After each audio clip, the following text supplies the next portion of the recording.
கழுகு தன் கூட்டை கட்டி குஞ்சுகளை பராமரிக்குது. ஆனா அந்த அழகா அந்த கூட்டை கட்டி அதுங்களுக்கு வலிக்க கூடாது, நல்லா பஞ்சு மாதிரி ஸ்பாஞ்ச் மாதிரி எல்லாம் பண்ணி அந்த அந்த குஞ்சுகளை நல்லா பாதுகாக்குது. ஆனா ஒரு காலகட்டத்துக்குள்ள அது என்ன பண்ணும், ஒவ்வொன்னா அந்த குச்சிங்களை எல்லாம் உருவி உருவி உருவி போட்டுட்டு அந்த கழுகு குஞ்சுகள் அந்தர அந்தரத்துல அப்படியே பெல்ட்டி அடிக்கிற மாதிரி, இந்த அம்மாக்கு அறிவு இருக்குதா, இவ்வளோ நாள் ஒழுங்கா தானே எனக்கு சோறு போட்டா, ஒழுங்கா தானே எனக்கு ஊட்டி விட்டா, இப்போ பாரு எல்லாத்தையும் உருவி விட்டாங்களே, இப்போ பாரு நான் கீழே உழ போறேன், எங்க மேலே கட்டி வச்சுட்டு அங்கிருந்து நான் கீழே உழ போறேன்னு அந்த குஞ்சுங்க தவிச்சிருக்கோம்ல.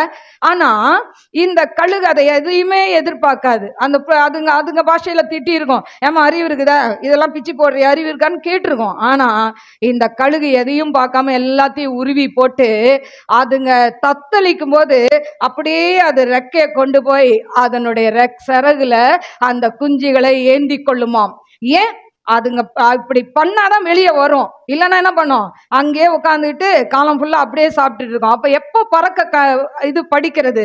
அதனால அந்த கழுகு தன்னை கடினப்படுத்தி கொண்டு, பாசம் இருக்கும்ல குஞ்சுங்க மேல, கடினப்படுத்தி கொண்டு அது என்ன பண்ணுமா, அதுங்களை ட்ரெயின் அப் பண்றத நம்ம பார்க்கிறோம். அதே போலதான் ஏசப்பா சில நேரம் அவர் கடினமா ஆயிடுவார். அவர் சித்தத்தை நிறைவேற்றணும்னா நம்ம வாழ்க்கையில சில சோர்வுகள் வரும், பிரச்சனைகள் வரும், போராட்டங்கள் வரும், நிந்தைகள் வரும். ஆனா திரும்பி பார்த்தீங்கன்னா ஆண்டவர் சித்தத்தை நிறைவேற்றினார். ஹல்லேலூயா.